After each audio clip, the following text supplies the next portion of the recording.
Will a planet collide with the Earth? And what would happen? What would happen if you suddenly got the news that a planet was on a collision course with the Earth? Imagine for a moment that there is a planet headed straight for us. There would be nothing we could do about the impending tragedy.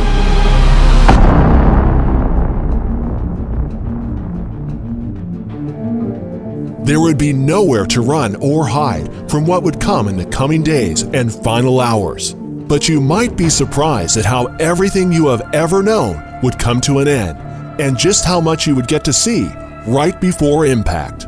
We've got a good idea of what happens when an asteroid comes close to our planet. Usually, some stuff on the planet gets damaged or vaporized, such as what happened with the Chelyabinsk meteor or the Tunguska meteor, which took out 80 million trees and erased 2,000 square kilometers of forest in an instant.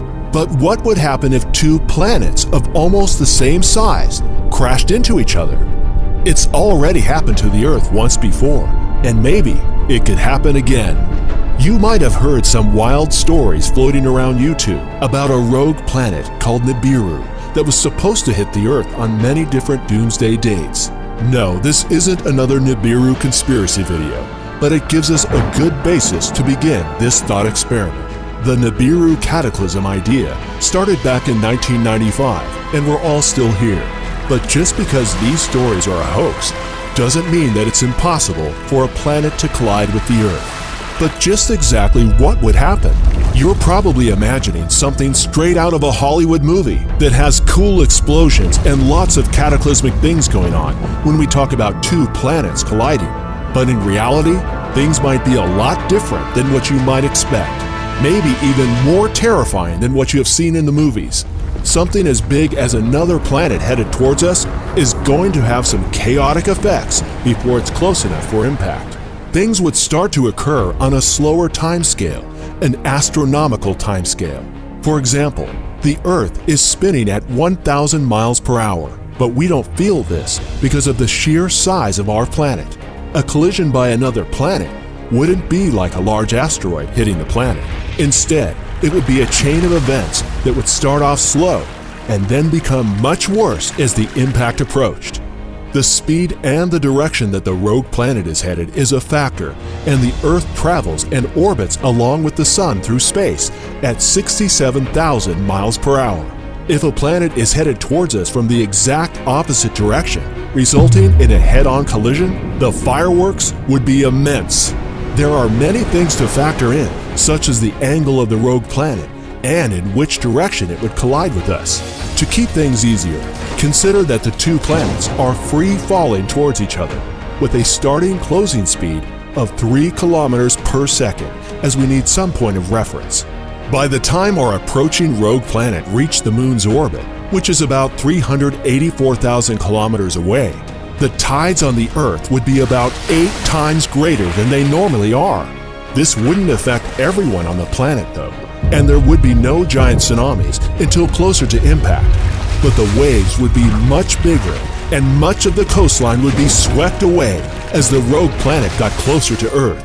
Time from impact from the Moon's orbit at a speed of 10 kilometers per second would be around 28 hours. The closing speed would increase as the gravity between the two planetary objects would attract each other. If the Earth and Planet X were both suddenly thrown into an orbit, which would bring them head-on as we mentioned earlier, the closing speed would be twice the Earth's orbital velocity, which would be 60 kilometers per second. With just a few hours before impact, giant tsunamis would travel across the seas and oceans. But it is only the calm before the storm.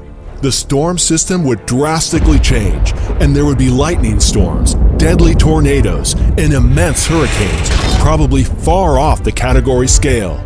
Since this planetary object would be so close, the gravitational forces between the two planets spinning into each other would cause earthquakes. Since the planet was only a few hours from impact, there would be a series of earthquakes and volcanoes would erupt. The fragile San Andreas fault line in California would probably collapse before impact. The ring of fire in the Pacific would light up and a string of volcanoes would erupt. And this is still just hours before impact. even before the rogue planet has invaded the Earth's atmosphere. Seeing the planet from the Earth covering most of the sky would be a frightening experience as it traveled towards us. The Earth's atmosphere is about 300 miles, or 480 kilometers thick. So even as the two planets were coming together, and if you survived the other cataclysmic event, you could feasibly be standing somewhere on the planet, witnessing its last moments. But by this time, you would only be 3 minutes from impact. Both planets would have their own gravity, but as the two planets attracted each other and they collided, the impact would stop or slow down the rotation of both planets.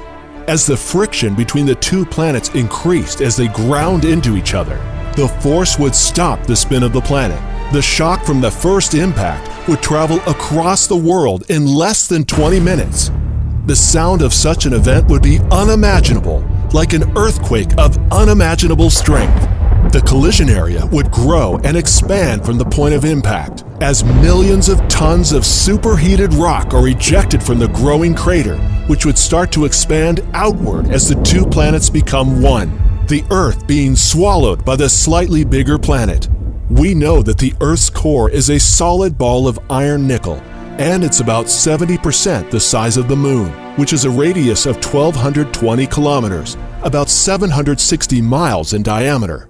The Earth's magnetic field controls the direction and speed at which the inner and outer cores of the Earth spin. It is because of the Earth's iron core and its rotation that we have a magnetic field that protects us from harmful space radiation.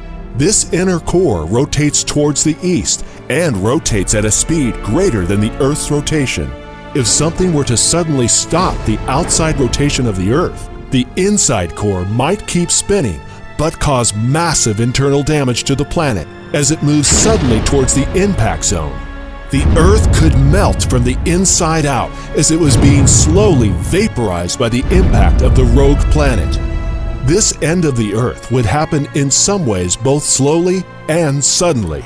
Most people would have survived to see the planet enter the atmosphere. But once the shock wave started to travel across the world, there would have only been minutes before a wave of fire 4,000 degrees swept across the surface, destroying everything. The force now so strong that no living thing could withstand the tremors or earthquakes. There would be total cataclysm, and nothing would survive at this point. But the good news after going through this exercise in a fiery cataclysm, there is no planet headed towards the Earth, and there is nothing that we know of that will put an end to life here on our planet as we know it. We are just a tiny blue marble spinning somewhere in the cosmos, hoping that no other celestial object is headed our way anytime soon. We hope you enjoyed our video and want to know what you think. Leave us a comment below and tell us what you would like to see next.